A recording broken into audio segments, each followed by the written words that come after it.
नमस्कार। BSc CGL 4 का syllabus देखकर अक्सर लगता है कि ये तो बहुत ही बड़ा है ना? लेकिन देखिए, घबराने की बिल्कुल ज़रूरत नहीं है। आज हम बात करेंगे उन 100 सबसे ज़रूरी टॉपिक्स की। एक ऐसा मास्टर प्लान जो तैयारी को एक सही दिशा देगा और सिलेक्शन की नींव रखेगा। तो चलिए इस पूरे रोड मैप को मिलकर समझते हैं। तो सबसे बड़ा सवाल यही उठता है कि भाई इतने बड़े सिलेबस को आखिर कवर कैसे किया जाए, कैसे पक्का करें कि सिलेक्शन हो ही जाए।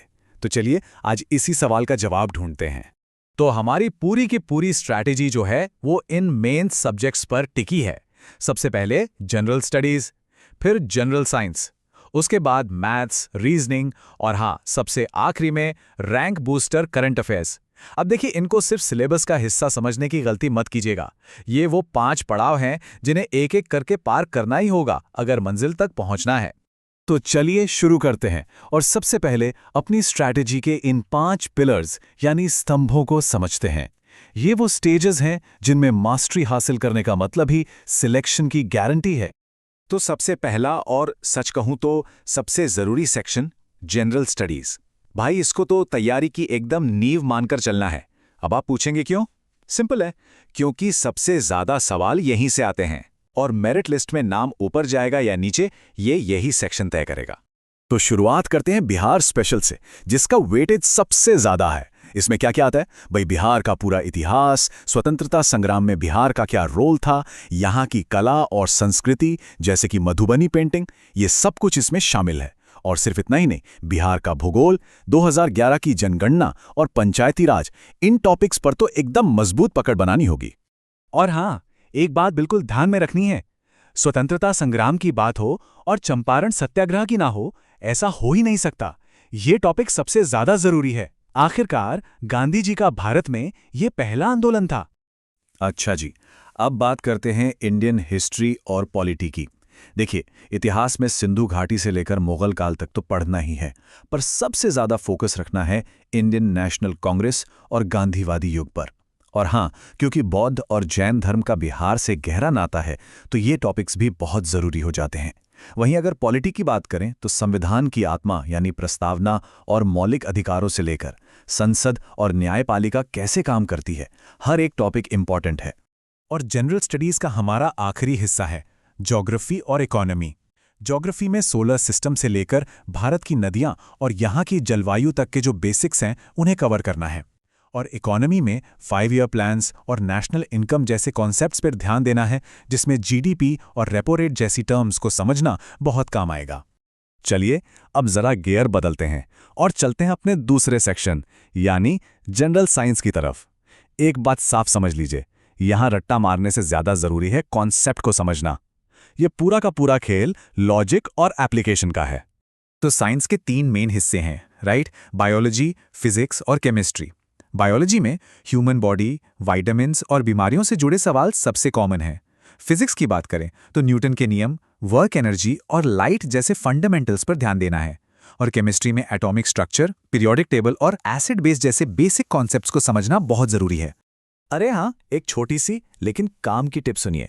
पिछली बार विटामिन्स के केमिकल नाम पूछे गए थे, तो इस बार इनको जरूर याद कर लीजिएगा, छोड़ना मत।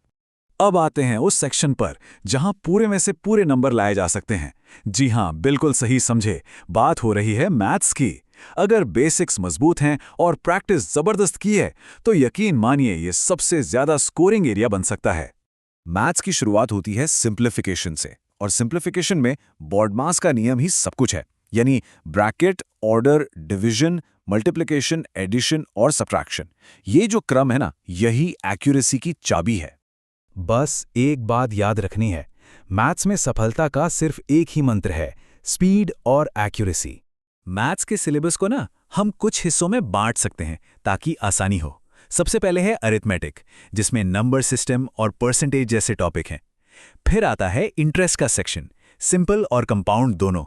इसके बाद रेशियो, एवरेज और टाइम वर्क जैसे कमर्शियल मैथ्स के टॉपिक्स हैं। और सबसे आखिर में मेंसुरेशन और डेटा इंटरप्रिटेशन जैसे कुछ एडवांस टॉपिक्स। अब यहां जरा ध्यान से सुनिए, एक प्रो टिप है। कंपाउंड इंटरेस्ट में ना अक्सर दूसरे और तीसरे साल के ब्याज के अंतर वाले सवाल ज्यादा आते हैं। ये थोड़े ट्रिकी होते हैं पर बहुत स्कोरिंग भी। तो इस तरह के सवालों की प्रैक्टिस जरूर कर लेनी है। ओके, तो मैथ्स की स्पीड और एक्यूरेसी के बाद अब बारी है लॉजिक और पजल्स की, यानी रीजनिंग।